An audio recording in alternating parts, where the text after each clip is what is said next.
Bon, bonsoir à toutes et à tous. Nous sommes très heureux de vous voir si nombreux ce soir. Bienvenue à Arc-en-Rêve. Je suis Fabrizio Galanti, le directeur de cette institution, Arc-en-Rêve Centre d'Architecture. Et avant de rentrer dans le sujet de cette soirée de vernissage, je vais faire une petite entorse au protocole de ce genre d'occasion, en commençant par les remerciements. C'est généralement la chose qu'on fait à la fin, on va la faire au début. Bon, alors, le premier remerciement pour cette exposition, dont cette conférence est l'acte d'ouverture, va évidemment à l'équipe d'Arc-en-Rêve, qui encore une fois a supporté un projet complexe avec un énorme enthousiasme, beaucoup d'affection, la précision qui caractérise cette équipe et vraiment un engagement profond de la part de tous les services qui constituent Arc-en-Rêve. Mes deuxièmes remerciements vont à l'agence Raoum, qui est représentée ici par les trois membres fondateurs, Benjamin Boré, Thomas Durand et Jean Perrault. Et aussi à Anna Giulia Reinecke et Alvise Morandi qui ont travaillé très très fort sur l'installation, en particulier sur certaines des maquettes spectaculaires que vous allez bientôt avoir la chance de pouvoir apprécier dans les salles. Je disais avant que ça a été un projet d'exposition complexe, mais pas du tout difficile. Au contraire, ça a été extrêmement facile de travailler avec Raoum, qui ont collaboré avec nous avec beaucoup de aise, j'imagine avec beaucoup de plaisir, au moins de notre part, c'est ce qu'on a ressenti. Et je dois dire que la générosité de votre approche, de l'engagement sur ce projet était assez touchante pour nous. Ici à Arc-en-Rêve, on a évidemment, comme dans toute institution, il y a des cultures institutionnelles un peu légères. Et donc on a l'habitude de séparer les gens avec qui on collabore dans deux grandes familles. Donc la famille des gens avec qui on voudrait refaire des projets plus tard, et la famille quand même assez petite, des gens avec qui pour nous une expérience est suffisante. Et en général, on se dit que, disons, la boussole avec laquelle on établit avec qui on voudrait collaborer à nouveau, on fait un exercice assez amusant de se dire est-ce qu'on ferait un fin de semaine avec ces gens-là? Et c'est comme ça qu'on décide avec qui on voudrait collaborer et avec qui on ne voudrait pas collaborer. Et je dirais qu'avec vous, on aurait le plaisir de collaborer à nouveau parce qu'on pourrait faire un fin de semaine ensemble. Bon, nous espérons que le sentiment soit partagé et réciproque. Et après, mon dernier remerciement, évidemment, va aux structures, aux institutions, aux partenaires qui permettent la continuité de l'action d'Arc-en-Rêve, donc qui garantissent le fait que nous soyons ici ce soir, qui nous accompagnent avec beaucoup de chaleur, on la sent constamment depuis très longtemps. Donc je tiens à remercier la mairie de Bordeaux, qui ce soir est représentée par Dimitri Bouteleux, et Bordeaux Métropole représentée par Marie-Claude Noël, la région Nouvelle-Aquitaine, le ministère de la Culture à travers la direction régionale des activités culturelles, activités ou actions, j'ai jamais appris, il y a trop d'acronymes dans ce pays, et après aussi nos partenaires privés, donc Aquitanis, le fonds de dotation Quartus, la caisse des dépôts et consignations, le groupe Apsis et Unicalo. Donc maintenant, passons à l'introduction. J'ai préparé deux images en guise de courte introduction à la conférence de ce soir. Peut-être on peut passer à la suivante. Voilà. Alors j'ai préparé deux images parce que mon idée ce soir c'était de vous imposer un pedigree. Je ne sais pas si ça vous plaît ou pas, mais tout de même vous n'avez pas le choix. De vous imposer un pedigree qui est autant architectural que moral, en utilisant deux images d'un architecte néerlandais que vous voyez dans cette image, déjà assez avancé dans son âge. Donc c'est Aldo van Eyck, l'architecte néerlandais, un des fameux membres du collectif Team 10, et après l'autre image dont on va commenter. Et j'ai choisi ce monsieur et cette image parce que ce matin, j'ai tanché l'agence Raoum d'être des conservateurs. Je crois que ça a un peu froissé les esprits. Mais après, j'ai eu un souvenir, un peu esprit d'escalier plus tard. Je me suis souvenu qu'au Canada, donc un des pays dont je proviens, entre 1942 et 2003, il existait le Parti conservateur progressiste. C'est un des paradoxes du Canada et du Québec. C'est un pays assez intéressant.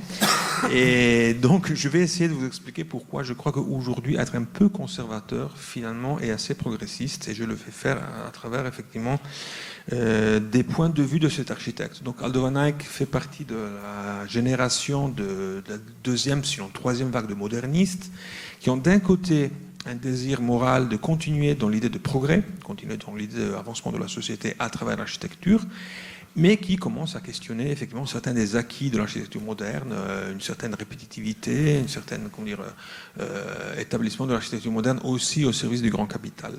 Et il fait ça effectivement en revendiquant l'hypothèse qu'en tant qu'architecte, on a l'intérêt à se pencher sur l'histoire de l'architecture, sur l'histoire de la manière avec laquelle les humains ont utilisé l'espace, ont transformé les lieux de vie, et d'injecter de l'humanité dans l'architecture moderne. Donc au congrès, un des derniers congrès, le dernier congrès, pardon, des congrès internationaux d'architecture moderne de 1959 à Otterlo aux Pays-Bas, il présente ce diagramme assez connu par les historiens d'architecture, où sur le côté gauche, vous avez le cercle de l'architecture, où il y a 3 types d'architecture vers lesquels, selon Van Eyck, il faut se référer pour réinjecter de l'énergie de la réflexion de l'architecture moderne. Donc, l'architecture classique, donc c'est un plan d'un temple grec. L'architecture qu'on pourrait définir spontanée, vernaculaire, sans architecte, qui est identifiée par un plan d'un village Dogon au Mali. Donc Van Eyck a un grand intérêt pour l'anthropologie, donc il va passer beaucoup de voyages dans les années 40 et 50 en explorant les cultures d'Afrique du Nord et la manière avec laquelle les espaces sont occupés. Et finalement, une axonométrie assez connue de Theo van Doesburg, d'un projet moderniste hollandais, l'idée effectivement d'une modernité au service du progrès. Donc ça, c'est l'architecture faite par les architectes, mais ce que peut faire l'architecture pour nous est plutôt représenté dans ce dessin d'une danse tribale d'une tribu du Mexique, qui constitue des spirales qui vont se rétrécir, élargir dans des cérémonies religieuses. Et effectivement, ce que prêche Van Eyck, c'est l'idée que l'humanité a cette capacité de création d'espace qui n'a même pas besoin de matériaux de construction et qui est vraiment dans la force des idées. Et donc, les habitants de la communauté constituent un périmètre, constituent un lieu, tout simplement avec leur corps. Et ce que j'ai essayé de dire, on croit de ne pas les vexer, mais peut-être en les vexant un peu ce matin aux architectes, c'est que la manière avec laquelle nous, ici à Arcorev, on a cru appréhender leur architecture, c'est justement celle d'une architecture qui a quand même, et c'est assez bizarre de le dire, la croyance dans certains faits qui, partout et ailleurs, commencent à devenir désuets. Donc, vous croyez dans le projet, vous croyez dans la forme, vous croyez dans la capacité effectivement de l'articulation des espaces comme les lieux des plans de la vie. Vous croyez dans la construction et de la qualité de la construction pour offrir aux collectivités, parce que finalement la majorité de vos projets sont des projets publics, des lieux de vie qui aient une durabilité, des qualités spatiales. Et tout ceci, sûrement, vous fait en même temps conservateur et progressiste. Donc peut-être que le deuxième objectif manquait ce matin. Et donc il me semble que les raisons pour lesquelles cette exposition se trouve à Arcorev se trouvent là, se trouvent dans ce message que vous portez de croyance que nous partageons dans l'architecture encore aujourd'hui comme un facteur de progrès social, à travers les outils qui sont propres à l'architecture, donc avec une certaine idée de résistance. Donc on résiste aux sirènes de l'éphémérité, de la dématérialisation, des nouvelles technologies, et on continue à croire que la construction de lieux, de sites, d'espaces est effectivement un outil fabuleux au service du bien-être des collectivités. Donc, à partir d'une expérience dont on a discuté il y a 1 an et demi déjà, de rétrospective que vous avez présentée à Brest, d'un peu de votre travail, qui nous avait déjà intéressés, à partir de la richesse du matériel de votre travail, on a discuté ensemble de comment pas du tout penser seulement une adaptation aux espaces d'Arcorev, mais peut-être imaginer une actualisation des thèmes qui vous intéressent. Et c'est un peu vous qui êtes venu vers Arcorev en disant, mais ce que effectivement nous avons remarqué d'une manière un peu rétrospective dans notre travail, c'est le fait qu'à différentes occasions, on s'est trouvé à travailler sur le sujet de l'éducation. On a fourni des équipements scolaires, on a fourni des équipements d'éducation supérieure, un conservatoire, donc des lieux d'apprentissage, des lieux d'éducation et d'échange. Et effectivement, notre travail, c'est ce qu'on voudrait mettre en avant à travers ce projet d'exposition. Ça nous a paru absolument pertinent, aussi parce que ça nous permet de faire une chose qu'on aime beaucoup faire à Arcorev, c'est de tracer quelques lignes dans le temps. Donc en 2022, Arcorev avait déjà un peu commencé à toucher à ce sujet avec l'exposition Salle de classe, qui se penchait sur les espaces des lycées et des collèges, et donc sur l'adolescence, et quels sont les espaces de l'adolescence, avec un trait assez différent, mais qui quand même, d'une certaine manière aussi, nous permet de relancer avec vous cette réflexion. Et surtout, on a beaucoup apprécié le titre qu'on a... Non, moi j'ai beaucoup apprécié, quelqu'un de l'équipe un peu moins, je ne veux pas dire qui, j'ai dit on y va. Le titre qui est Lutte des classes, parce que d'une certaine manière, ça indique une idée de résistance, effectivement, de résistance à certaines tendances actuelles qui ne nous plaisent pas du tout. Et maintenant, je me doute si c'est la lutte pour les classes, c'est-à-dire si à travers votre travail d'architecture, vous luttez pour que les classes aient une qualité et deviennent des lieux riches pour les étudiants et les professeurs, ou c'est les classes qui sont en lutte, effectivement, elles-mêmes, en tant que sujet, pour continuer à affirmer les valeurs d'une éducation collective, populaire et publique. Donc, ce que vous allez écouter ce soir fait un peu d'un atterrissage théorique et de réflexion par rapport à l'exposition qui est déjà installée dans la Galerie Blanche. Vous pouvez suivre sur le site internet d'Arc en Rêve une série de réflexions que Raoum va nous proposer à travers des textes. Si vous avez visité le site d'Arc en Rêve, le côté rouge sur la gauche est conçu comme une revue d'architecture où des sujets sont un peu plus approfondis à travers des essais. Et je vous invite donc à visiter l'exposition. Je vous invite, comme on a eu la chance de le faire, si vous avez envie de voyager un peu vers le nord, d'aller visiter ces projets. Un projet en particulier qui est un peu le cœur, le nœud autour de lequel s'articule l'exposition, qui n'est pas encore prêt mais qui sera bientôt livré, qui est aussi, disons, nous sommes très intéressants de l'avoir ici dans une phase de chantier, qui sera la prochaine, le nouveau siège de l'école des Beaux-Arts à Cergy-Pontoise, et qui, j'ai compris, je le suis sûrement aujourd'hui, est aussi une nouveauté pour vous, vu qu'en général vous êtes assez réticents à présenter des projets non réalisés, des projets en cours. Vos réflexions, vos publications, vos expos, pour revenir à cette idée de conservatisme progressiste, sont plutôt ancrés sur des projets réalisés. Et nous avons la chance ici d'avoir un projet en cours. Et aussi, vous allez trouver quelques autres pépites dans l'expo, de projets de concours qui permettent de mieux comprendre la richesse de votre démarche. Et dernier message en tant que directeur d'institution, n'oubliez pas Nouvelle Saison, l'exposition qui raconte la Gironde contemporaine où nous vivons, qui continue à fonctionner sous un principe de roulement d'œuvres. Donc si vous rentrez dans l'expo aussi aujourd'hui, en ce moment, vous allez trouver 2 ou 3 nouvelles intégrations dans cette exposition.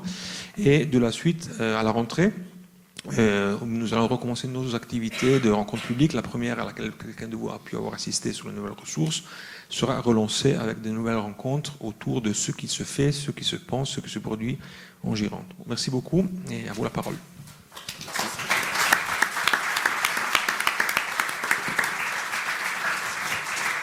Bonjour, Benjamin Boré, Atelier Rome. Donc, comme l'a dit Fabrizio, je suis un des 3 fondateurs de l'agence. Je passe là. Bonsoir. Et bonsoir, Julien Perrault, je suis le 3e. Merci beaucoup Fabrizio pour cette introduction. Je ne sais plus. Ah, tu es là. Voilà, je te cherchais. Merci beaucoup. On est très heureux d'être là, de faire cette conférence. La conférence, ça va être un petit peu bordélique. On va essayer de présenter ce sur quoi on a travaillé pour l'exposition et puis par cette présentation une partie de notre travail. Donc comme l'a dit Fabrizio, une grande partie de ce qui est exposé là, mais pas que, mais une partie provient de beaucoup du travail de l'agence, des productions de l'agence, je parle notamment des maquettes, et puis de tout un travail qui avait été exposé à Passerelle. Donc c'est un lieu d'exposition d'art contemporain qui est à Brest il y a 1 an et demi. Du travail donc de l'invitation à cette exposition, ce qui nous a donc autour de la question des architectures de l'enseignement. Enfin, vous serez peut-être un peu déçus sur le fait on n'a pas abordé, on n'a pas présenté une recherche particulièrement programmatique sur comment est-ce qu'on pourrait réinventer la question de l'école.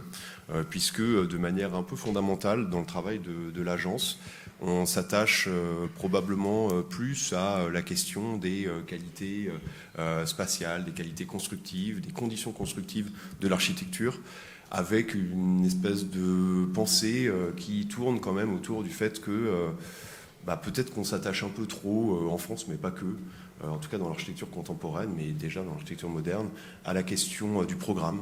Et je pense qu'on se sent collectivement assez proche, on en parlait ce matin, d'un texte qu'on aime beaucoup, de Sébastien Marot, qu'il avait écrit sur Alberti, où justement il posait cette question de dire peut-être qu'on s'intéresse un peu trop en tant qu'architecte au programme, peut-être que le site fait plus à l'architecture que la question du programme. Voilà. Donc une fois qu'on a dit ça, on a organisé l'exposition autour d'une pièce centrale qui est l'école d'art de Paris-Cergy qu'on réalise avec Sigu, un architecte associé, qui est en cours de construction, qui en a un peu plus de la moitié du gros œuvre. Et de fait, c'est la première fois qu'on expose et qu'on montre un projet sur lequel, qui est en cours. Ce choix, ça fait à peu près 10 ans qu'on a fait le choix de ne pas communiquer, de ne pas montrer spécialement 90% de notre travail, c'est-à-dire tout ce qu'on perd, tout ce qui s'arrête, enfin voilà. Il y a beaucoup d'architectes dans la salle, je pense que c'est d'étudiants et tout le monde voit à peu près de quoi on parle. Parce qu'on en avait, premièrement, juste parce qu'on en avait marre en fait on disait ah super votre projet là et tout, non en fait il est arrêté. Donc voilà, ça venait un peu de là à la base. Et puis aussi d'une position, alors je ne sais pas si c'est une position résistante, mais en tout cas on croit quand même beaucoup à la capacité de l'architecture à participer au monde dans lequel on vit. Et on trouve que c'est un outil c'est un bon outil pour parler du monde dans lequel on vit. Mais c'est un bon outil dans sa construction, dans la construction de l'architecture. Donc aujourd'hui, toute l'agence est là. On est très heureux aussi de pouvoir être ici à Bordeaux avec toute l'agence. On pourra après boire des verres tous ensemble. Voilà, c'est très bien. Sachant que... Ils sont sur la deuxième ligne, hein, si vous voulez les chercher. Ouais, il y a toute la deuxième ligne. Toute la deuxième ligne.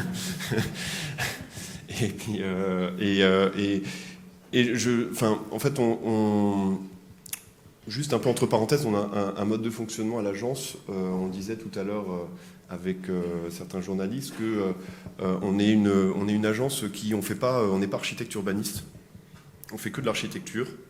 Et on construit nos projets, quoi. Voilà. Et donc on construit pas énormément, mais en gros toutes les personnes qui sont citées là et qui sont ici travaillent sur les projets et les chantiers sont suivis par des architectes qui travaillent aussi sur des études et voilà, on considère que la totalité de l'acte de construire, c'est déjà beaucoup de s'occuper de ça, et donc on fait que ça, voilà. Mais alors je ne sais pas si c'est par fainéantise ou par peur de faire autre chose, mais en tout cas, on estime que, alors je ne sais pas si c'est résistant, mais peut-être que dans un moment qui est peut-être de plus en plus immatériel, la nécessité des espaces dans lesquels on est, elle est là.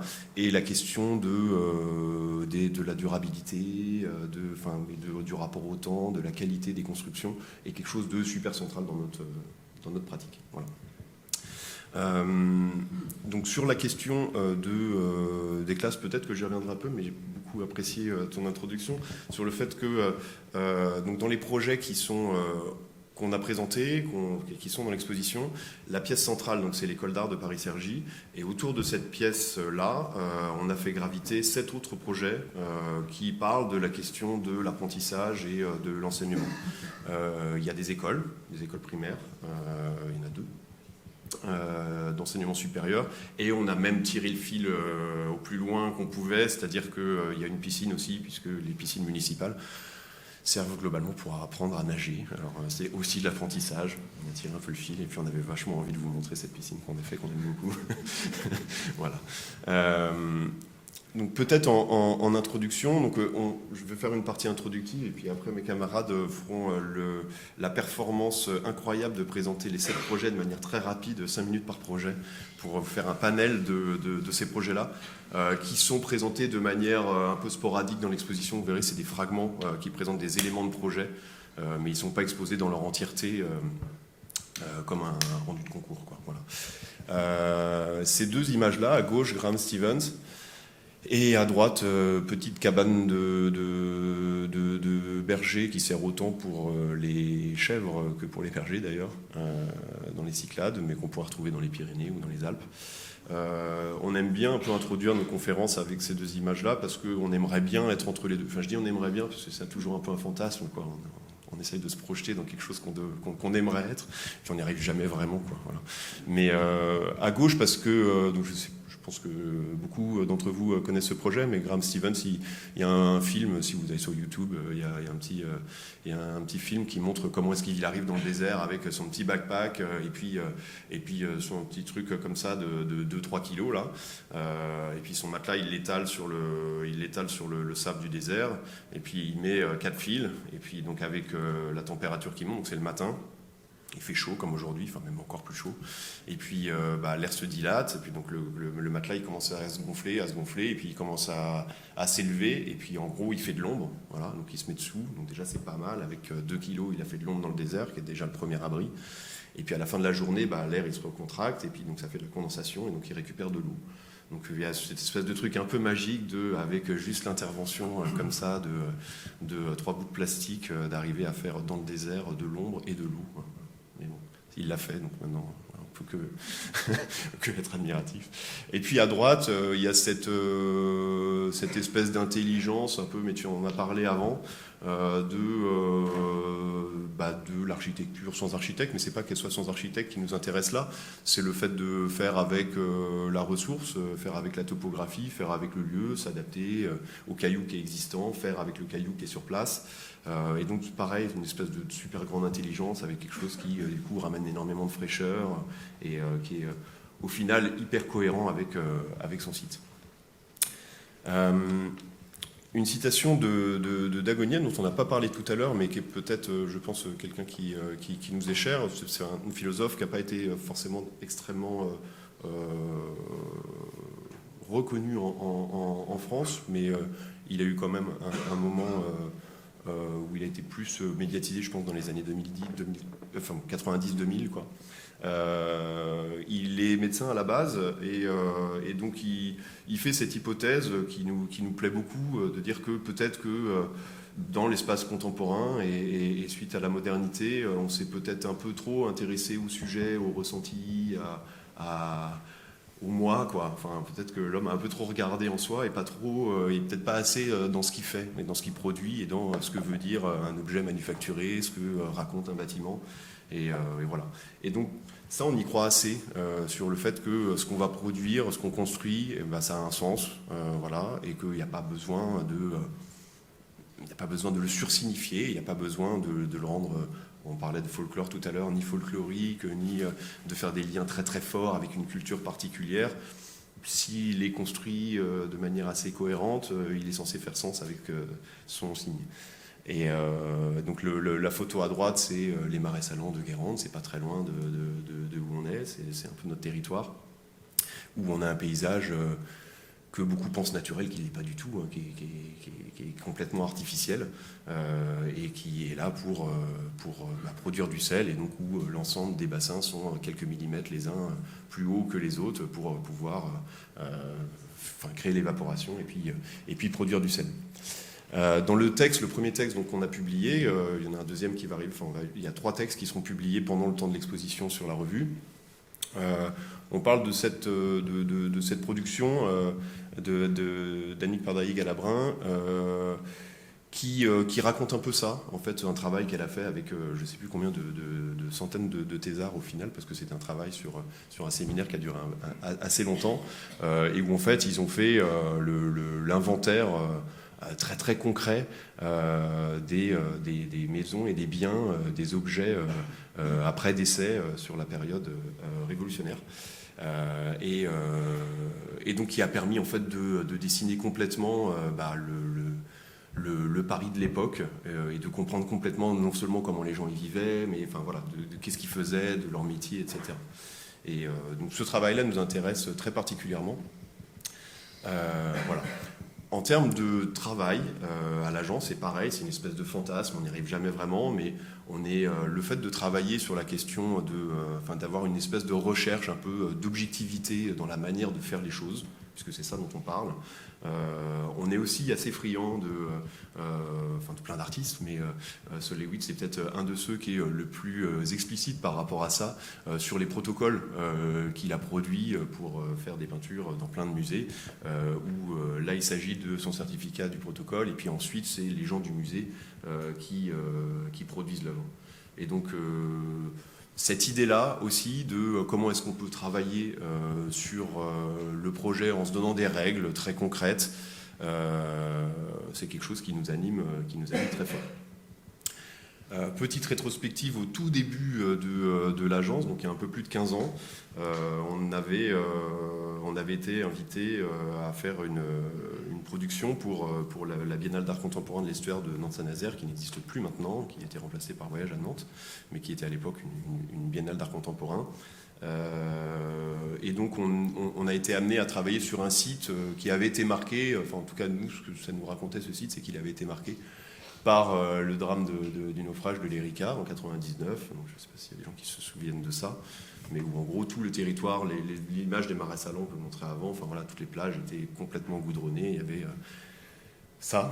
il y avait 50 cm de pétrole sur l'ensemble de la côte. Et donc on devait produire une espèce de boudoir, quelque chose, et donc on a travaillé sur des déchets ultimes qui venaient des ostréiculteurs, qui étaient en lien avec ça, et donc on a fait un petit boudoir, je passe vite, qui était juste une petite pièce, qui était comme ça, de récupération de cet objet-là, en 2007, donc ça commence à dater un petit peu. Suite à ce travail-là, mais c'est un peu tout ce travail que je présente là, c'est ce qui nous a aussi un peu amené à travailler, on va dire, très très fort sur la question de la matière et d'une recherche d'objectivité dans la manière dont on travaille. Suite à ça, on a continué à travailler sur... on a répondu à un concours qui était à la Belle de Mai, qui était d'une scénographie qui devait être mobile, déplaçable, voilà, comme toutes les scénographies. Vertueuse. Voilà, et donc on a dit, en fait, la matière elle est générique, on a la même matière partout, on propose juste des moules. Donc on a proposé un protocole, on a proposé une machine, et puis en disant, vous pouvez le faire avec de la brique, du plastique, du papier, ce que vous voulez. Voilà, et donc on en a fait, on a commencé à travailler sur la question de comment est-ce qu'on pouvait en faire une matière particulière. On a perdu le concours, évidemment, parce qu'il n'y avait pas d'objet fini pour le coup, on avait proposé que la machine, donc du coup ça ne leur plaisait pas du tout. Et donc suite à ce travail-là, on a travaillé avec Stéphane Chanclan, donc c'est un artiste suisse qui travaille à Ivry et qui enseigne avec nous à l'école de Nantes d'ailleurs, sur la question de comment est-ce qu'on peut transformer comme ça la matière et puis en faire ce qui est devenu, lui, il a continué ce projet-là à plein d'autres échelles pour en faire une espèce de matière sociale, comment est-ce qu'avec les démolitions d'un site, d'un quartier, on peut le remettre en œuvre avec les habitants. Donc là, c'était les premières expérimentations qu'on avait fait à l'agence. Et ce qui nous intéressait peut-être au-delà du caractère social de cette mise en œuvre, qui était un petit peu moins le travail qui nous intéressait à faire tous les jours, ce qui a commencé à nous intéresser là-dessus, c'est la capacité en fait, dans les règles qu'on se donne, à produire une matière hyper singulière, quoi. Et se dire en quoi est-ce que du coup ça peut générer aussi une architecture différente par le fait du processus qu'on utilise dans ce travail de la matière. Donc ce travail-là, il a été présenté dans l'ouvrage Matière grise qui avait été fait par Encore Heureux dans le cadre de leur exposition au pavillon de l'Arsenal.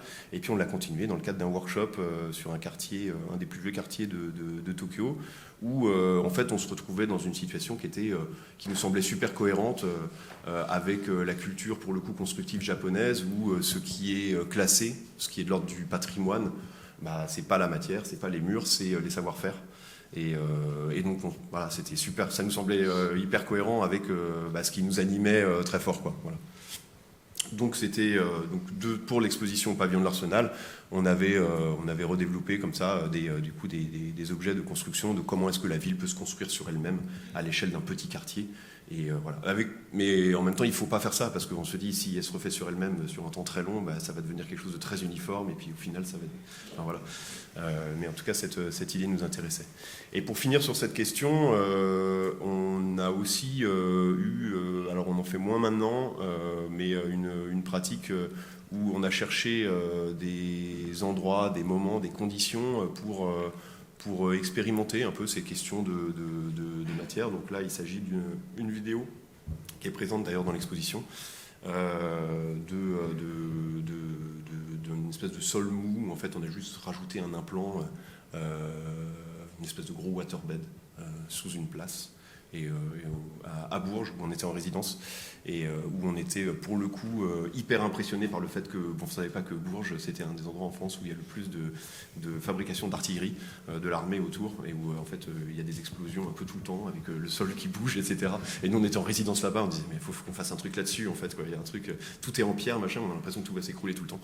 Et voilà. Donc, l'exposition à Brest, ça nous a permis aussi de nous poser la question. Donc c'était dans le cadre de ces photos-là, c'est les photos de chantier du CHOM. Donc c'est l'organisme qui fait les cartes marines. Donc on a fait le nouveau bâtiment du CHOM. On l'a construit donc il y a 2 ans à Brest. Et puis ce qu'on voit à gauche, c'est en fait c'est une espèce de gros donut. Voilà. C'est un grand cercle comme ça. Et donc c'est l'outil qu'a fabriqué du coup le plaquiste pour faire ces cloisons perpendiculairement à la paroi courbe.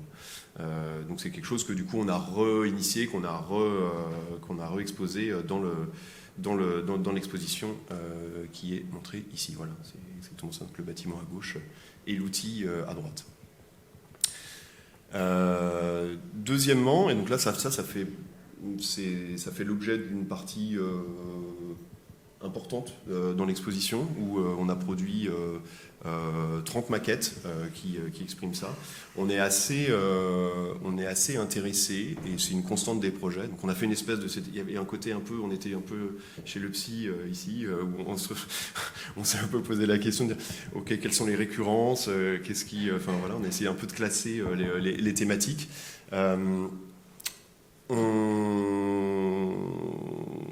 On a une constante dans nos projets qui associe 2 choses. Donc on a parlé de la question de l'odologie. En fait, Jean-Marc Bèze, donc qui est un philosophe, et donc dans le carnet du paysage 11, là sur les cheminements, il avait posé cette question-là, enfin pas une question, mais une hypothèse qui était celle de est-ce qu'on peut parler d'espace odologique. Donc odologique, ça vient de odos en grec, le chemin ou la voie. Et donc en gros, l'hypothèse autour de ces 4 points, en fait, où il retrace un peu ce que pourrait être un espace odologique, il pose la question de est-ce qu'on pourrait qualifier un paysage par la manière dont on le parcourt, par ses cheminements, voilà, de manière très très simple. Et donc ça nous intéresse pas mal parce que en fait, dans l'ensemble des projets, et notamment sur la question d'enseignement, il nous semble que la question des circulations, ce qu'on peut appeler des espaces servants, des couloirs, des escaliers, etc., est vraiment une constante de travail pour nous, où on cherche dans les projets un peu à compacter tout ce qu'on peut pour essayer de maximiser ces espaces-là, pour les faire devenir autres. Donc que ce soit de manière horizontale ou verticale, mais en tout cas de voir comment est-ce que des espaces d'entre-deux peuvent générer des possibles. La deuxième chose qui nous intéresse dedans, c'est comment la question de la topographie adaptée au projet, elle permet un peu de tordre la question des programmes qui sont quand même globalement très très normés sur lesquels on travaille. J'ai pas dit dès le début, mais on travaille quand même quasi exclusivement sur des projets publics et quelques projets de logement, principalement sociaux, mais très peu. Et donc cette question des cheminements, de comment est-ce qu'on peut transformer un passage en un espace de repos, d'ennui, de ce qu'on veut, nous intéresse très fort. Donc là, vous verrez, il y a des vidéos de ces éléments-là. Une école où il y avait deux rez-de-chaussée, un rez-de-chaussée haut, un rez-de-chaussée bas, ce qui a généré en fait une cour en pente. Et donc comment est-ce qu'on fait une école avec une cour en pente ? Le conservatoire de Nantes, avec des extraits aussi, des vidéos d'un niveau de rez-de-chaussée qui était différent en fait entre celui du conservatoire et celui de la rue, et de comment est-ce que cet espace d'entre-deux, il devient intérieur-extérieur, il devient un espace de monstration, il devient un espace d'attente, il devient autre chose. Ce qu'on peut voir ici. Et puis, alors là, c'est pas du tout un projet d'enseignement, c'est un parking public, des bureaux pour la SNCF et une tour de logement qu'on a réalisé à Nantes. Mais l'idée, c'était de dire que en fait, le parking, un parking silo, c'est toujours un peu triste quand une fois qu'on s'est garé et puis qu'on prend la circulation verticale. Là, du coup, on a une grande rue comme ça extérieure qui permet de connecter tous les niveaux. Et puis, en fait, là, c'est un extrait d'un clip de rap qui a été tourné dedans. Vous ne savez pas, on l'a vu après. Voilà, mais qui est devenu aussi une espèce de scène pour faire autre chose. Donc là, c'est quelques extraits. Je passe très vite dessus. Et donc, en fait, il y a 30 projets, il y a 30 maquettes qui ont été faites à la même échelle et où sont modélisés l'ensemble de ces dispositifs de rapport à la topographie et des circulations sur 30 projets avec un cartel où on voit les coupes et où on peut faire le lien entre les deux. Enfin, et j'en termine là pour l'introduction, qui est une longue introduction. Et puis après, on va aller hyper vite. Un troisième point qui nous intéresse très fort, c'est la question de ce qu'on a appelé dans le travail sur l'exposition de manière peut-être un peu pompeuse les dispositifs relationnels, mais de comment est-ce que le travail des ouvertures, le travail des cadrages, mais qui est comme, on en parlait tout à l'heure, mais comme la question de la circulation, du rapport à la topographie, du rapport au cheminement, c'est des sujets qu'on enseigne en première année d'école d'architecture. C'est des sujets très très primitifs, très très premiers. Mais en fait, comment est-ce qu'on essaye d'en faire quelque chose un peu d'exceptionnel et comment on essaye de faire en sorte que cette question des cadrages, cette question de la vue, cette question de la sélection de qu'est-ce qu'on voit de l'environnement, elle permet de qualifier très fort les espaces intérieurs. Sachant que nous, globalement, on travaille plutôt sur des espaces pauvres, pas en termes financiers, mais quoique, mais globalement dans des espaces qui sont assez communs. Donc on travaille souvent à côté des terrains de foot, entre le terrain de foot et le lotissement, en périphérie d'une ville de périphérie, quoi. Voilà. Et donc la question de dire comment est-ce qu'on vient qualifier en fait ces espaces-là, comment est-ce qu'on essaye de trouver la vraie qualité paysagère de ce paysage autour et de le transposer à l'intérieur pour qualifier les espaces intérieurs, c'est quelque chose de super récurrent.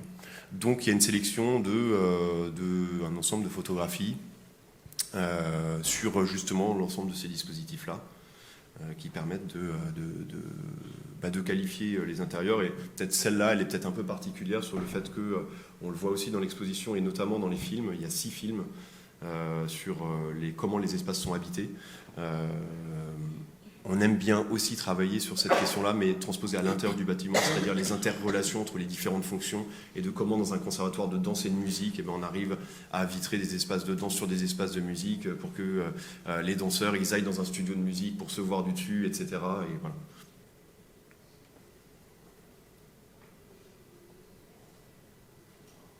Et je vais vite parce qu'on doit avoir, je pense, 230 slides. Et les projets, vous allez les voir après. Et donc je termine là-dessus sur le fait que dans l'ensemble des dispositifs qu'on a mis en œuvre, il y a ceux qui ont été présentés avant. Vous verrez, il y a une grande maquette de l'école d'art de Paris-Cergy. Et puis il y a une distinction assez claire entre les photographies de projet, qui sont des photographies sans personne, où justement il n'y a que la matière, il n'y a que la spatialité, il n'y a que la relation à l'environnement. Et puis des vidéos qui sont pour beaucoup en plan fixe. Mais là, pour le coup, qui sont des vidéos dans ces espaces habités. Ok, donc on va faire une petite présentation un peu plus détaillée sur les projets qui sont présentés dans l'exposition, avec toujours ce regard qui est un peu identique quand on aborde un projet et une problématique, à savoir essayer de faire une analyse objectif du contexte, c'est un peu le point de départ, et puis et au travers des thématiques dont tu as parlé, à chaque fois des éléments récurrents dans les projets, comment est-ce qu'on essaye de rechercher une espèce de forme d'évidence par rapport au contexte. Voilà. Donc on commence par un projet qui a été livré en 2019, donc il s'agit d'un espace culturel, donc c'est un pôle éducatif et culturel dans une commune de la métropole nantaise. Voilà, une commune qui est située à peu près à 10 km à l'ouest sur les rives sud de la Loire, et dont le programme, avait établi un programme d'un espace culturel pour un nouvel espace qui n'existait pas. On va regarder la situation existante. Donc le programme consistait à construire une nouvelle salle polyvalente avec une école de musique et puis des espaces associatifs, danse, théâtre. Donc ça qui finalement occupait ces locaux-là. Donc c'est des locaux très vétustes qui ressemblent plus à des vestiaires. Voilà. C'était des préfabriqués qui ont servi à la commune pendant 30 ans, je crois. Voilà, donc il y avait un vrai besoin de changement. Donc un projet très attendu par les habitants et puis par l'école de musique, de danse. Voilà, donc pour expliquer un petit peu le contexte, on se situe vraiment en périphérie de cette commune qui est elle-même en périphérie de la métropole, avec une particularité, c'est qu'elle était vraiment très, très étalée, et là on est aux confins des limites, situées à côté aussi d'un terrain de sport. Et donc la volonté de la commune, c'était de créer cet équipement et à terme créer un pôle plutôt éducatif et culturel avec la construction d'un groupe scolaire et un gymnase. Voilà. Donc l'image qu'on montrait juste avant, les préfabriqués situés sur le parking. Donc il y avait un enjeu de construire le bâtiment derrière, en gardant l'usage des bâtiments existants. Donc avec ces contraintes-là, il y avait quand même un contexte un petit peu pas très heureux, mais malgré tout qui offrait des opportunités, notamment un paysage assez qualitatif avec un espace boisé au sud du projet. Et puis il y avait un enjeu de raccorder le bâtiment avec son contexte, avec des liaisons douces et tout ça, malgré sa position à circuler par rapport à l'espace public, si on peut appeler ça un espace public. Voilà. L'organisation de programme rapidement avec une salle qui est une salle polyvalente, mais qui va servir aussi aux locaux de l'école de musique ici, dans ces théâtres, avec un hall pour l'ensemble du bâtiment, une circulation qui distribue, qui fait une distribution nord-sud, et puis un enjeu pour nous de créer des espèces de transversalité et donc des vues croisées avec des systèmes d'ouverture. Donc le projet après peut être complètement partagé. Voilà, donc on voit ici l'organisation en coupe avec la salle principale. Peut-être que sur la coupe avant, et puisqu'on n'est pas à une contradiction près, pour le coup, c'est un projet qui volumétriquement il s'est décomposé par programme. C'est-à-dire que c'est un peu l'inverse de ce qu'on a dit avant. Mais en fait, chaque programme est devenu un volume séparé. Et en fait, il y avait la nécessité d'avoir un projet très compact et en même temps décomposé qui parlait au lotissement qui était autour. Et donc en fait chaque programme devient un volume. C'était en rapport avec évidemment le contexte bâti qu'on voit bien sur cette photo-là, une échelle de maisons et de pavillons relativement basse avec l'habitat intermédiaire qui était en partie nord. Et donc il y avait forcément un enjeu d'insertion dans ce contexte avec notamment le travail sur l'échelle du bâtiment. D'où l'idée de fragmenter et de lire. Chaque émergence correspond à une fonction principale. Là, il y a la salle de théâtre qui ne regarde pas directement le parking, qui a un grand cadrage sur le ciel, le hall ici, avec des salles de musique qui sont plutôt sur des niveaux un peu plus bas, et puis la grande cage de scène derrière, et puis le volume de la salle polyvalente. On est désolé, les images elles sont un peu croppées. Faut les regarder avec les élargir un petit peu de. Ah oui, mais c'est peut-être un effet de perspective. Voilà, donc la salle de théâtre avec un autre élément qui était important. Donc on a parlé de matière tout à l'heure. Et là, la recherche aussi d'une matérialité qui permettait d'avoir une enveloppe performante par rapport à l'usage de l'école de musique notamment, mais également une question sur l'insertion par rapport à ce qu'on pouvait voir sur la photo juste avant, un contexte avec des maisons plutôt fabriquées à peu près toutes en maçonnerie enduite, et puis donc d'avoir des teintes qui soient une brique nuancée, mais qui correspond un petit peu au panel de tout ce qu'on peut trouver dans le quartier. L'enduit coquille d'œuf. C'est ça. Voilà. C'était ça la référence. C'est ça la référence. Voilà. Donc on a trouvé une brique qui rassemble un petit peu toutes ces teintes. Donc il y avait aussi pour nous un élément important sur ce choix de matière. Et puis on retrouve après des vues différenciées dans chaque salle et des situations où on arrive à relier un petit peu des espaces qui sont plutôt enfermés, mais d'arriver à les ouvrir quand même avec des grands cadrages sur les extérieurs. Et puis une recherche, on voit un côté qui est plus technique, avec la cuisine de la salle polyvalente derrière les moucharabiers.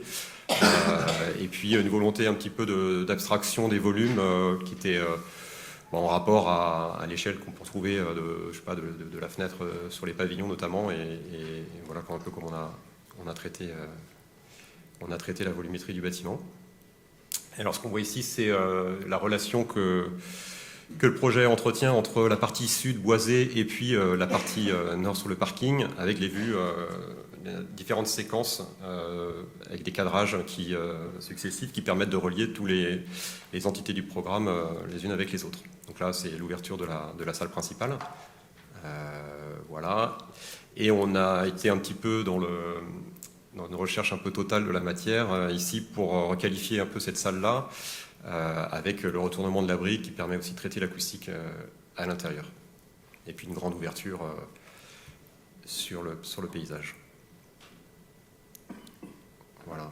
Alors ce que permet quand même le choix d'une matière en double mur brique extérieure, c'était de conserver des éléments, la structure brute à l'intérieur des espaces, sauf pour la salle principale, voilà, et de qualifier et d'avoir un rapport un petit peu solennel sur des espaces qui en ont un besoin, à notre sens, parce que la salle polyvalente est aussi, sert aussi pour des mariages, enfin tout un tas d'événements autres que pour les associations danse, théâtre et musique.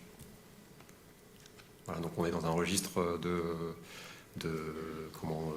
recherche de matériaux minimum à l'intérieur avec le bois et le béton structurel. Et puis là, une salle de musique avec la photographe qui est dans le cadrage et qui montre un peu la relation qu'on a sur un patio central qui distribue un petit peu tous les programmes du bâtiment. Voilà. Alors, garde la main parce que c'est le plus simple, je pense. Donc là, on va rester un petit peu sur cette photo parce qu'elle est assez emblématique du projet. C'est-à-dire qu'en fait, c'est une extension pour l'école des arts et métiers à Angers. Donc les arts et métiers, ça forme plutôt des ingénieurs. C'est sur l'ensemble du campus, en fait, on voit une succession d'extensions qui ont été construites au fur et à mesure des années, sans réel... Enfin, il y a un plan un peu directeur avec un axe central, mais après, il n'y a pas vraiment c'est un peu fait au fil de l'eau et au fil de l'avancement et des développements des budgets. On va voir que la question du budget a aussi son importance. Parce qu'en fait, le positionnement assez clair qu'on a, je ne sais pas si tu peux montrer, Julien, voilà, qui est ce bâtiment L, en fait, il venait travailler en continuité d'un bâtiment qui était censé être conservé dans le projet. Et du coup, on venait reconstituer une forme de cloître avec un porche où on passe sous le bâtiment et après, on vient recréer une intériorité entre ces deux bâtiments. Donc là, c'est ce qu'on voit en fait sur les petits schémas. Donc à droite, vous avez le bâtiment qui était existant, qui est démoli et qui était raccordé en fait à un autre bâtiment qui était censé être réhabilité pour l'école, et l'ensemble des niveaux, l'ensemble de toutes les connexions et des liaisons qui sont faites entre les deux bâtiments ont été faites dans cette volonté justement de pouvoir se raccorder à cet existant. Sauf que le Covid passant par là, le plan de relance étant acté, l'académie avait de l'argent à dépenser, donc en cours de chantier, ils ont décidé de démolir ce bâtiment qui est annexe au bâtiment qu'on construisait. Oui, parce qu'ils ne pouvaient pas faire d'appel d'offres, ils ne pouvaient pas faire de concours dessus pour la transformation. Donc ils se sont dit, si on ne dépense pas l'argent, ils vont penser qu'on n'a pas besoin d'argent. Donc pendant le chantier, tout le projet qu'on avait fait, c'est Tiffen qui a suivi, on a tout l'effort qu'on a fait pour reconnecter tous les niveaux. Et en fait, notre projet, on l'avait gagné parce qu'il redonnait accessibilité, il donnait la possibilité d'avoir un accès futur à ce bâtiment qui était existant. Et bien, malgré nos contestations, il a été démoli pendant le chantier. Voilà. Donc c'est l'emprise qui était ici. Donc là, on va voir le rez-de-chaussée, mais après, voilà, sur la distribution, on avait une sorte de coursive là, sur toute la longueur, qui venait aussi se prolonger à l'intérieur. Donc en fait, on se retrouve avec cette coursive qui arrive sur un escalier qui est à la rotule entre les deux bâtiments, et avec une façade qui va nécessairement à un moment devenir aveugle. On va le voir dans les images après. avec un autre impact que ce bâtiment accueillait la chaufferie pour l'ensemble du campus et qu'on va se retrouver avec une chaufferie juste à côté du bâtiment. Donc là on voit quand même le bâtiment construit avec une volonté aussi d'intégration parce qu'on est arrangé avec des demandes ABF assez importantes. Donc un travail de socle, on a un béton clair qui est assez proche en fait de la pierre existante qui est en tuffeau. Avec un travail de socle, on fait une différenciation avec un béton qui est pas bouchardé, qui est sablé, et des grandes ouvertures en menuiserie bois. Donc là, on retrouve le porche et on aperçoit la chaufferie. C'était la plus grosse bêtise de cette action-là de démolition, c'était que la chaufferie de tout le site était évidemment dans le sous-sol du bâtiment qu'ils ont choisi de démolir. Donc en plus, il a fallu qu'ils reconstruisent la chaufferie. Donc c'est celle-là, mais là on n'y est pour rien, ça on ne l'a pas dessiné. Voilà, on s'est arrêté à l'escalier, quoi. Ouais. Non mais il y a plein d'absurdités dans la vie. Et donc oui, cet escalier était censé être un entre-deux. C'est ça. Et ça c'est une des autres absurdités un peu du projet, mais à l'origine, dans le programme initial, il y avait un certain nombre de classes et il y avait un labo en fait d'expérimentation pour les ingénieurs, avec un pont roulant, et en fait il y avait tout un travail justement de mettre un peu en valeur les savoir-faire de l'école au rez-de-chaussée. Et pareil pour des remaniements et des questions d'occupation des lieux, on s'est retrouvé avec un centre de documentation à la place. Ça ne nous a pas empêché de travailler avec amour la manière dont il était construit, en se disant bon, c'est pas grave, c'est absurde, mais bon, c'était pendant le chantier, donc il n'y avait pas de, il fallait le finir de toute façon.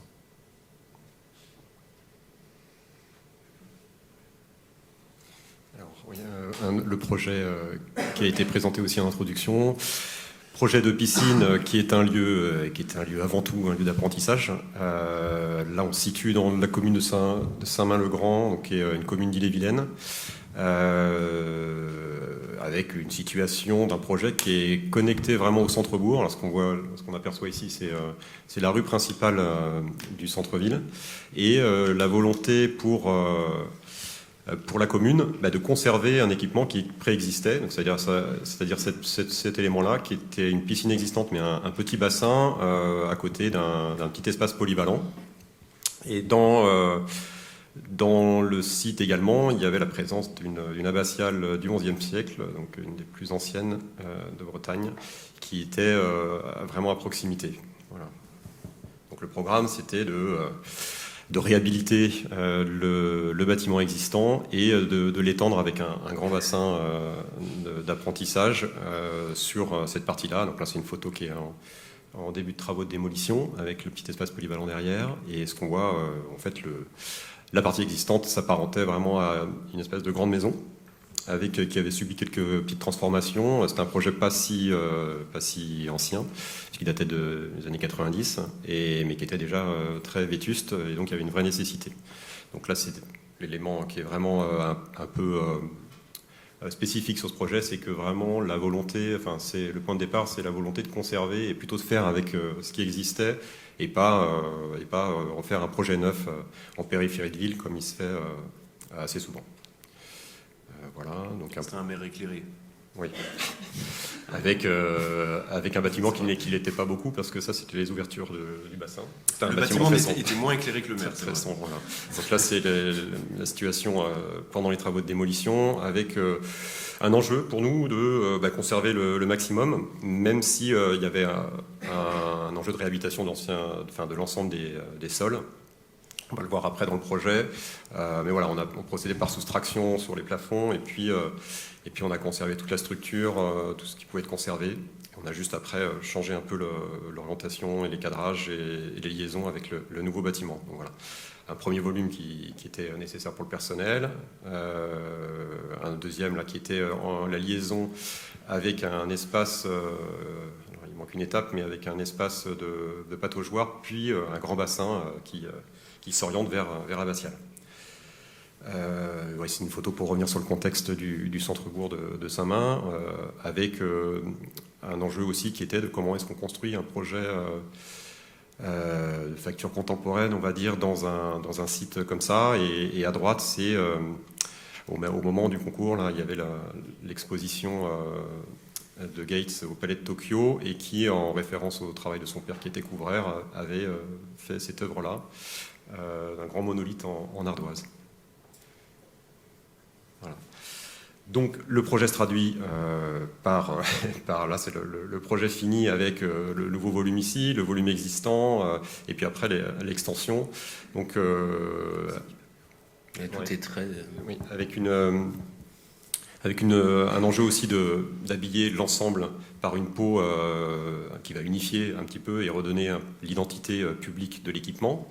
Et puis, cette recherche d'abstraction sur le grand volume. On a une grande toiture avec l'intégration de tous les détails pour cadrer un grand élément vitré et donc de donner à voir au-dessus du talus, parce qu'il y avait un enjeu aussi de réaliser le projet dans une topographie. Voilà. Voilà les cadrages qui ont été refaits. Ça, c'est dans le bassin existant. La pâte aux joueurs qui était en relation avec l'existant et le neuf. Voilà, donc une recherche aussi dans la continuité du bâtiment existant qui proposait une petite accumulation de petits volumes qu'on n'a pas cherché à finalement à contredire. Au contraire, on a prolongé un peu cet aspect-là. Oui, dans la dynamique de garder justement l'existant, ce qu'on voit ici, c'est que les toitures à droite, celles-ci sont des toitures qui étaient existantes, qu'on a juste démoussé et puis remplacé quelques ardoises. Et donc c'est pour ça que sur l'extension, du coup, on a continué à travailler avec l'ardoise. Et la seule différence qu'on peut voir entre les deux, c'est le traitement du fêtage qui avait été fait en tuile, canal de fêtage, et que nous, sur la partie contemporaine, du coup, on l'a fait de manière très traditionnelle à Lignolet, donc juste en ardoise. Voilà, donc, on s'est aussi positionné dans la continuité d'un point de vue constructif avec une charpente en bois et puis des éléments on va voir qui reposent sur des petits éléments métalliques qui sont encastrés dans un socle. Donc il y a vraiment, là on parle de la grande halle principale. Alors quelques vues de l'existant qu'on a reconnecté avec les vestiaires. Donc il y a aussi tout un travail sur les circulations et de remanier un petit peu les flux. Et puis l'ouverture qui est plus centrale depuis le bassin, qui a été réhabilité, mais voyez, à minima avec juste à l'image de ce qui se passe à l'extérieur, on a repeint tout l'intérieur en blanc avec le choix aussi des traitements de sol de la même couleur. Voilà, avec des bancs qui intègrent les ventilations, donc là ce sont des petits détails. Et puis, forcément, on utilisait assez peu de matière dans l'existant, donc comme tu l'as dit, on utilise la matière avec amour quand elle est là. Et là, il y avait un travail sur le calpinage. Vous verrez dans l'exposition, il y a un élément qui reprend ce banc-là, qui sont des systèmes aussi qui intègrent tous les éléments techniques. Et puis les nouvelles connexions au nouveau bassin, la grande halle. Depuis là, le bassin existant réhabilité, la création de vues sur le paysage, donc on avait profité un peu de cette situation en surplomb. Voilà, je passe rapidement et voilà, donc juste pour parler de la structure, une structure de la grande charpente en bois qui est un comble visitable, qui permet de traiter tous les éléments techniques, qui repose sur un socle en béton dans la topographie, avec des poteaux qui eux sont vraiment optimisés au maximum de façon à ce qu'ils se fondent dans la paroi vitrée pour vraiment augmenter cette relation, en tout cas la rendre aussi très évidente depuis l'intérieur, et entre évidemment les personnes qui pratiquent ce lieu et le paysage, la relation à l'abbatiale. Voilà, et puis je passe rapidement, on affectionne tout particulièrement les dessins aussi, des éléments qui sont un petit peu plus techniques, mais qui participent à la cohérence du propos. Là, en l'occurrence, c'était les espaces de stockage qui sont ouverts pour des questions incendie, sont soit fermés, soit ils doivent être largement ouverts. Et on l'a traité avec des parois coulissantes, et puis pour conserver une vue transversale sur le projet.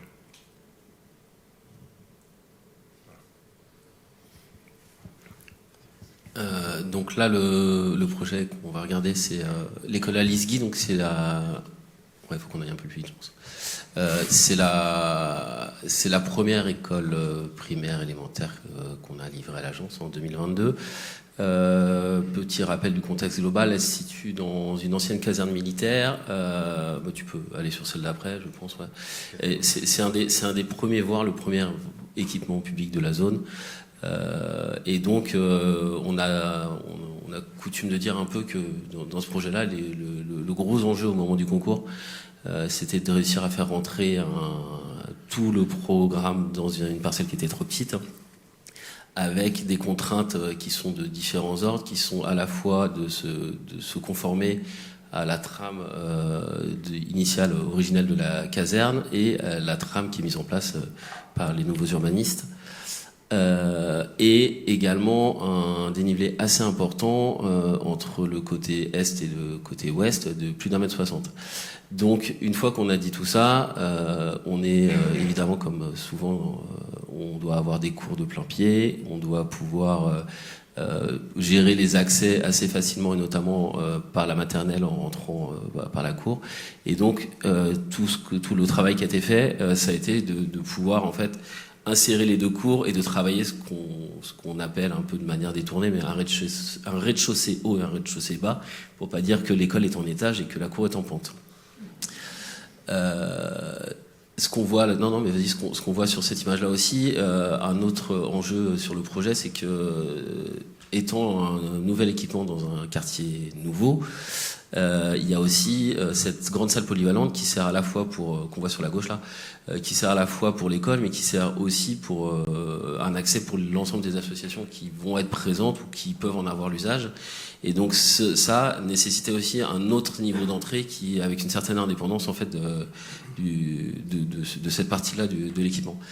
Donc là on voit ce qui correspond à l'entrée, va peut-être sur celle d'après, voilà. Encore. Merci. Voilà. Et donc là, en fait, ce qu'on voit, c'est que on arrive sur la partie avec sur la droite la partie périscolaire, sur la gauche, on va voir il y a la cour des maternelles qui est accessible depuis un porche. Et après, en fait, on traverse ce porche-là pour pouvoir accéder à la partie des élémentaires qui se trouve à l'étage et une cour qui se trouve à l'arrière-plan, qui est la fameuse cour en pente avec un double accès qui va se trouver d'un bout à l'autre en fait de la partie haute. Là, on voit du coup de l'ensemble des classes maternelles qui sont aussi accessibles directement depuis la cour, ce qui permet aussi pour des questions d'usage avec les jeunes enfants et de praticité. Et ces superbes arbres qui ont été un peu un défi d'une contrainte supplémentaire de réussir à les conserver dans l'ensemble du chantier et qui nous paraît quand même assez primordial ne serait-ce que pour l'intégration future du bâtiment, du nouveau bâtiment dans son environnement. Donc là, c'est la fameuse cour. Voilà, la fameuse cour en pente, en étage, on va dire plutôt en gradinage. Vous avez compris sur la présentation de Julien qu'on avait une grande affection pour ce type de dispositif. Mais c'est vrai que de prime abord, c'est pas le plus évident en fait comme cour à occuper, et on a joué sans doute un petit peu des contours flous pour pas que ce soit directement compréhensible, mais en fait on se rend compte que ça fonctionne plutôt bien parce que elle est accessible directement depuis le bas, depuis les espaces de restauration, et le haut, le plateau sportif, du coup, qui est connecté directement au bout des salles élémentaires qu'on voit à l'étage et qui vient se raccorder du coup au plateau sportif et à la salle polyvalente qui elle est accessible par un autre biais pour l'ensemble des associations. Donc là, on voit le travail des grandes ouvertures et de menuiserie bois avec les contraintes inhérentes au programme scolaire, des grandes circulations ou avec un travail sur justement l'intégration un peu des mobiliers. On va le voir, on va voir un autre projet d'école où on a aussi fait ce travail-là. Et donc là, c'est ce qu'on voit. Donc c'est le plateau haut, on va dire, qui est en connexion entre le plateau sportif et la cour et qui donne en fait aux élémentaires à voir sur les maternelles. Donc là c'est cet espace-là de préau, et donc là c'est la salle polyvalente avec l'accès sur la droite qui donne accès aussi au plateau sportif. Et donc là je pense qu'on a fait le tour. On a plein de photos. Ouais.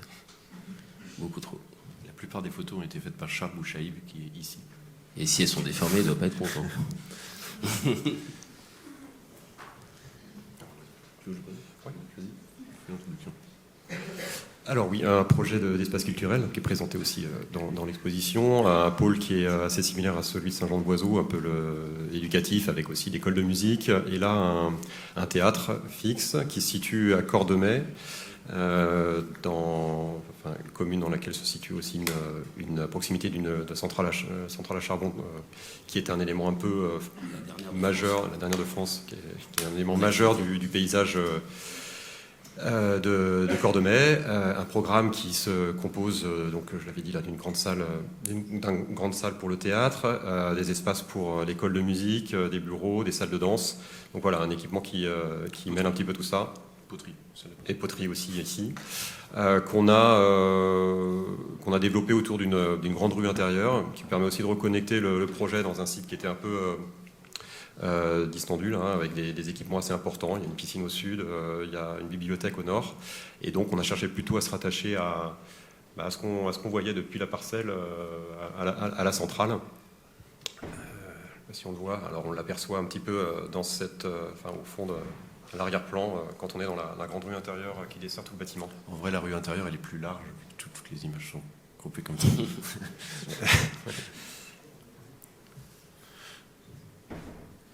Et c'est typiquement un projet qui était simple, et en fait il était compliqué parce que justement il y avait pas beaucoup de pentes, il y avait un contexte avec beaucoup d'équipements. En fait, il y a beaucoup d'équipements publics parce que c'est une petite commune qui a beaucoup d'argent, puisque il y a une grosse centrale à charbon qui pollue beaucoup. Donc ils ont plein d'argent pour faire plein de projets. Voilà.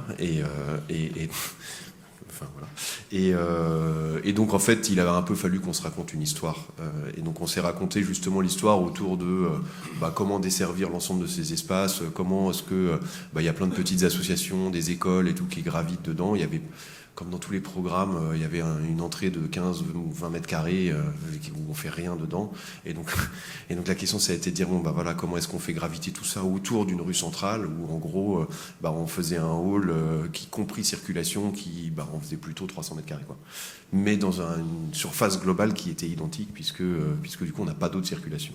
Voilà. Et donc au niveau de l'écriture et de la volumétrie, on a essayé de travailler de manière assez abstraite justement pour être plutôt dans cette idée du grand paysage qui est convoqué par la centrale. Voilà, donc on voit les différentes salles où on a toujours ces mêmes un peu dispositifs qu'on a pu voir sur le premier projet, qui sont un peu une récurrence, et puis qui sont toujours aussi sur le traitement de l'acoustique qu'on traite en plafond, sur la totalité de l'espace, ce qui permet de ne pas avoir derrière besoin de remettre des baffles acoustiques, etc. En essayant d'avoir des matériaux les plus bruts et les plus qualitatifs possibles, donc les plus pérennes.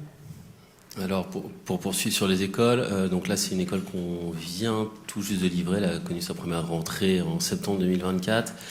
Dans un contexte, comme vous pouvez le voir sur cette image, très présent de lotissement. Donc en fait, on est à une trentaine de kilomètres de Nantes. Et on vient en fait s'insérer sur une ancienne terre agricole qui a réussi un peu à être conservée par la mairie pour pouvoir y accueillir de futurs équipements, mais avec le contexte que vous voyez autour, qui est celui d'un écoquartier, tu disais, Julien, tout à l'heure. Officiellement, c'est pas un lotissement, c'est un écoquartier. Voilà. Et donc avec aussi du R+1, R+1+ comble, des toitures à deux pentes, et en fait on va pouvoir aller sur le plan.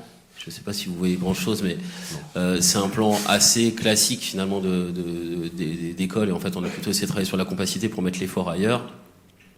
Où on a en fait l'école maternelle en bas, une partie restauration, et l'école primaire au-dessus, avec l'ensemble des cours qui sont insérés entre tous les bâtiments, et une grande circulation commune qui est volontairement plus large que prévu pour pouvoir notamment accueillir d'autres usages que simplement celui de circuler, et aussi pour s'inscrire en politesse, comme on dit, par rapport à un voisinage qui est vraiment très très proche à certains endroits. Vous verrez, il y a des photos dans l'expo qui le montrent assez bien.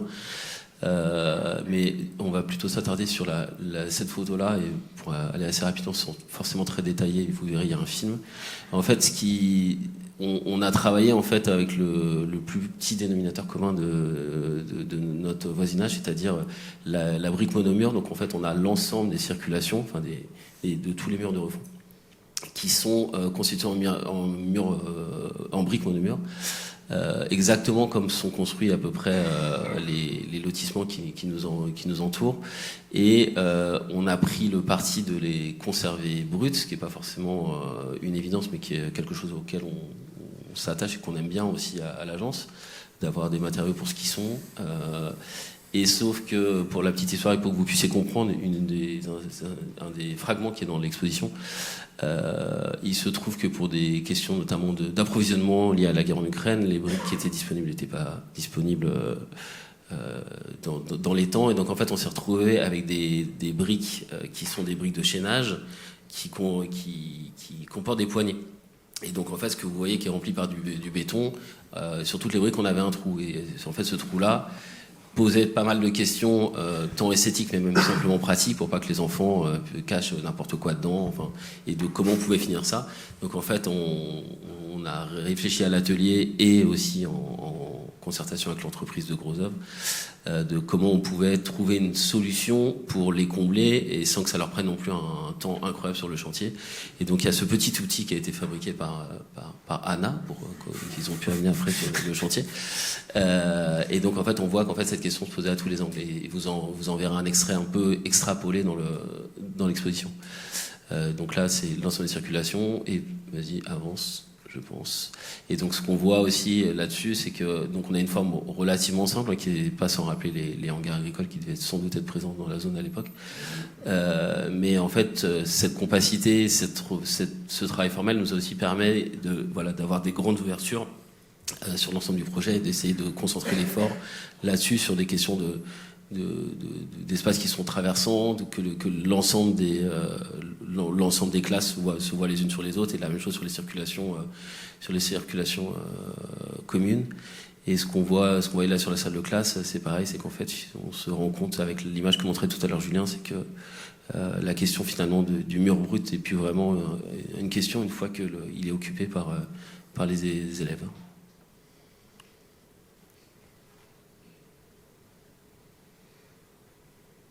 Vous aurez reconnu l'affiche qui est passée.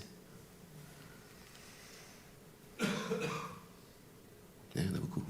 Okay, donc on va finir par la présentation d'un projet qui était assez fondateur pour l'agence. C'est le premier équipement public que l'agence a construit à Nantes.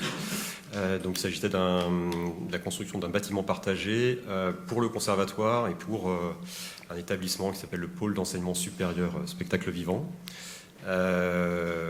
Qui combinait finalement deux types de publics, un public un peu plus jeune du conservatoire et puis des étudiants plus âgés pour le pôle d'enseignement supérieur.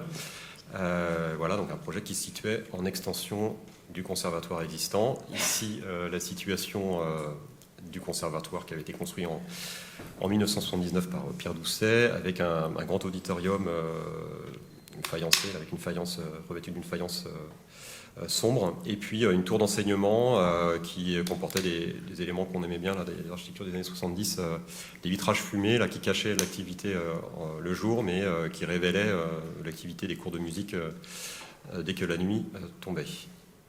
Voilà, donc une parcelle qui se situait sur l'ancien parking, et il fallait construire avec en contrebas d'un parvis du lycée international, qu'on va voir un peu après, qui était un bâtiment de 250 mètres de long qui a été réalisé par François Leclerc.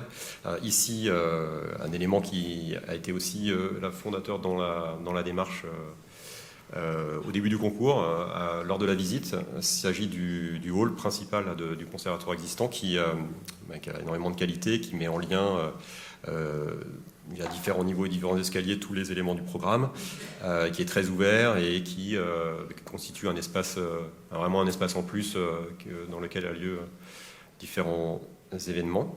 Et à l'inverse, on retrouve des salles de danse plutôt typiques des conservatoires de ces années-là qui sont totalement opaques. Donc ça nous questionnait au démarrage du projet. Donc la situation, là on reconnaît la forme du bâtiment de l'existant, du conservatoire existant, et l'extension prend en fait la forme d'un parallélépipède qui vient faire la jonction entre le niveau bas, qui était le niveau du parking qu'on a légèrement décaissé pour avoir un vrai niveau bas, et un parvis plus haut. Donc on avait une double entrée, un peu comme à l'école dans la caserne Millinette à Nantes, et scène de gradinage qu'on a montré aussi en introduction, qui permet de relier ces deux parvis ou parvis bas. Peut-être juste l'implantation du bâtiment, elle était liée, on voit qu'on avait une toute petite parcelle alors que il y avait beaucoup d'espace autour. Le lycée international était tellement un projet pour la ville de Nantes, très très cher, très très gros, et en fait l'entrée principale du lycée international était ici.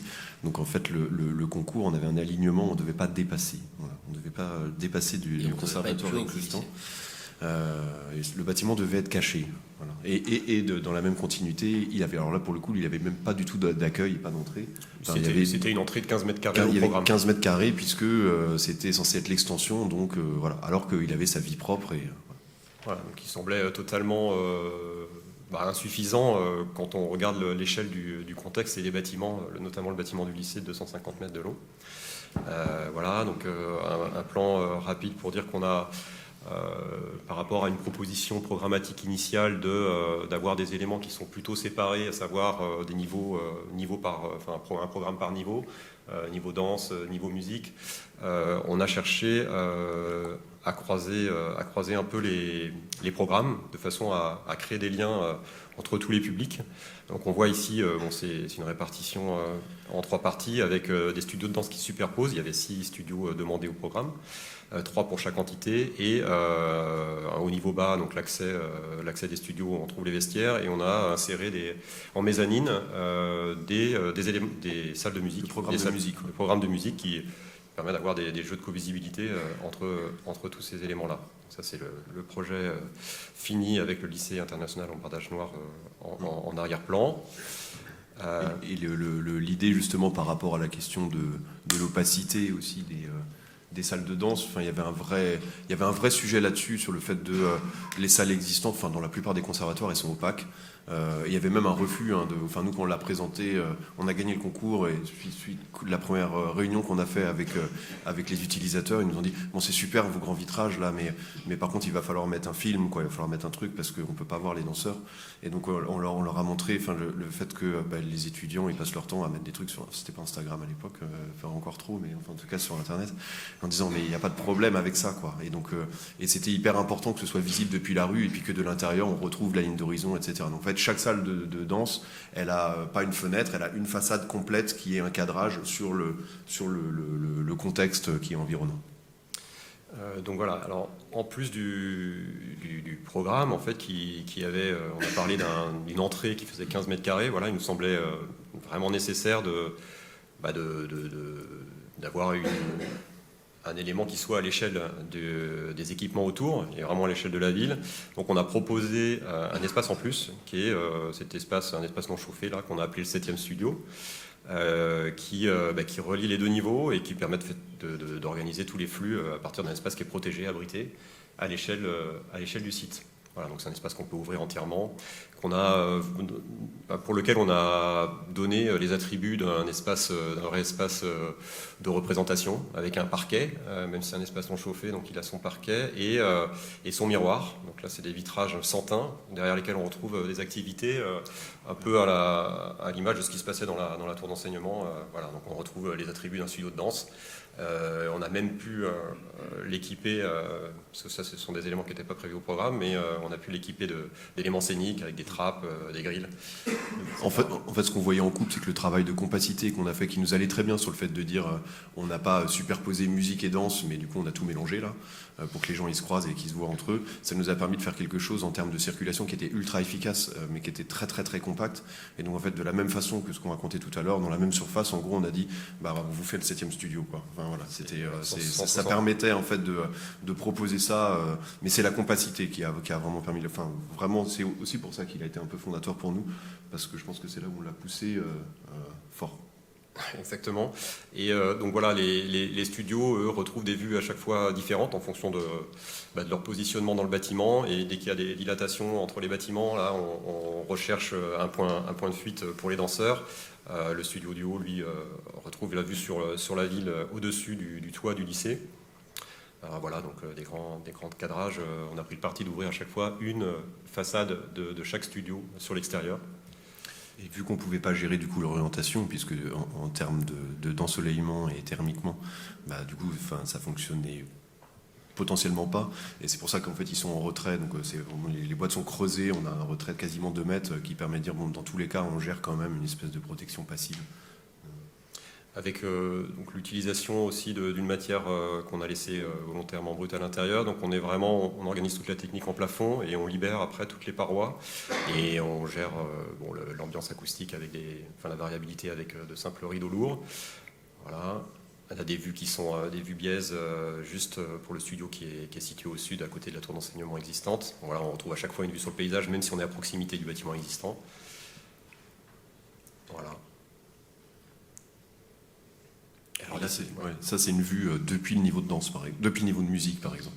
Et ça a même été plus loin, c'est-à-dire on s'est rendu compte après que les danseurs, du coup ça pose même des problèmes de conflit, mais c'est bien quand il y a du conflit, il y a de la rencontre. Mais parce qu'en fait, nous on se disait juste ils se voient et puis c'est chouette quoi. Mais en fait, les danseurs ils étaient super contents parce que c'est des jeunes qui sont étudiants qui vont devenir profs de danse, voilà. Mais du coup en fait ils montent dans les étages de musique pour se voir depuis le haut quand ils font leur projet, parce que ça leur arrive jamais en fait dans une situation où ils peuvent voir leur projet avec une vue drone quoi. Voilà. Et là c'est la vue inverse depuis le bas. Voilà, donc systématiquement, on a une situation en régie pour chaque studio, avec plusieurs ouvertures. Voilà les rapports qu'on a essayé de proposer. Et puis, voilà, c'est les images de fin quand on a des espaces qui sont assez bruts, on est aussi attaché à dessiner un petit peu tous les éléments jusque dans le détail. Donc là, les barres de danse.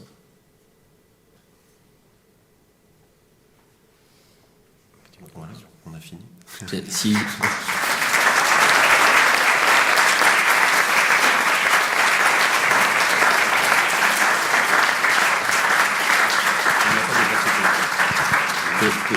Peut-être juste un petit mot parce que Fabrizio, toi tu as commencé par les remerciements, mais nous on a dit qu'on terminait du coup par les remerciements. Donc Fabrizio, merci pour cette invitation. Merci à toute l'équipe d'Arc en Rêve. Alors j'ai une liste mais elle est incomplète donc je vais vous laisser sous l'entité Arc en Rêve, je suis désolé, mais vous pourrez me le reprocher autour d'un verre après. On voudrait remercier aussi Vincent, Daniel et Lucas qui ont participé au montage de l'exposition. Thibaut du CAPC qui s'est gentiment occupé de nous organiser une petite fête d'après vernissage et de l'agence plus particulièrement dans les personnes qui ont travaillé sur l'exposition, Paul, Alvise et Mingu qui est en stage où on travaille sur l'exposition, et évidemment Anna Julia Reinecke sans qui l'exposition n'aurait pas eu la même forme je pense.